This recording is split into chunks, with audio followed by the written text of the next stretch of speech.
أعظم أنواع الفشل أنه تقعد الصبح وأنت ما تدري اليوم شو تسوي.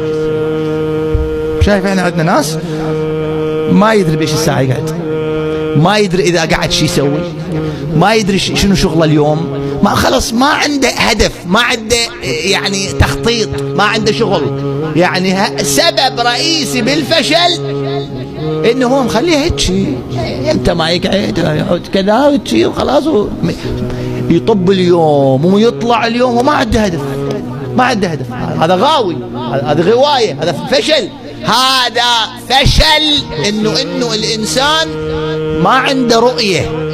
انت كشاب اللي المفروض تعرف باليوم شو تسوي، بالاسبوع شو تسوي، بالشهر شو تسوي، هاي السنة شنو اهدافها، بحيث انت من تقعد الصبح تعرف اليوم ايش تنجز، ايش تخلص. اما ضياع الوقت، ضياع الوقت شنو سبب؟ السؤال هو شنو ليش يضيع الوقت؟ الهدف ما عنده.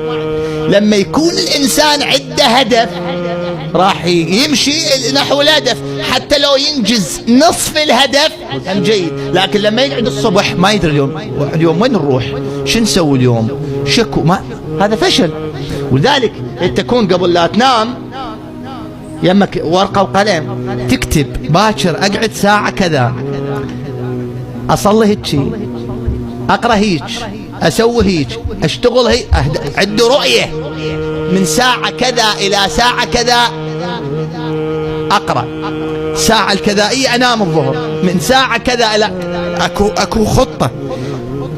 لذلك سبيل النجاح قمع العبثية. يا اخي لا تكون عابث ما تدري شو تسوي، يلا خلي نروح نضيع وقت. شنو وقت يعني؟ شنو نضيع؟ شنو يعني نضيع وقت؟ لا يعني شو تسوي؟ ما عندنا شيء، خل نخلص وقت. يعني هسه هذا الوقت زايد انت تخلصه، يعني شنو نخلص وقت؟ ما عندنا شغل وعمل، خل نسير على فلان. احنا ايش عندنا؟ لا خلي نروح بالله نتمشى. لا، الناجح يضع الاشياء في مواضعها اولا، وثانيا يعرف شو يسوي. انت لازم تعرف شو تسوي، اما تعيش هيك بلا هدف ما تعرف، هذا غير صحيح، غير صحيح. لذلك لما تقرأ في حياة الناجحين يقول لك هذا مثلا كان يوميا 20 دقيقة هيك يسوي، 30 دقيقة هيك يسوي، 45 دقيقة هيك يسوي. انت هم برمج يومك على هالوقت هذا، على الشغل هذا، ورقة وقلم عندك، قعدت الصبح 15 دقيقة ريوق، 10 دقائق كذا، 50 دقيقة أقرأ هيك.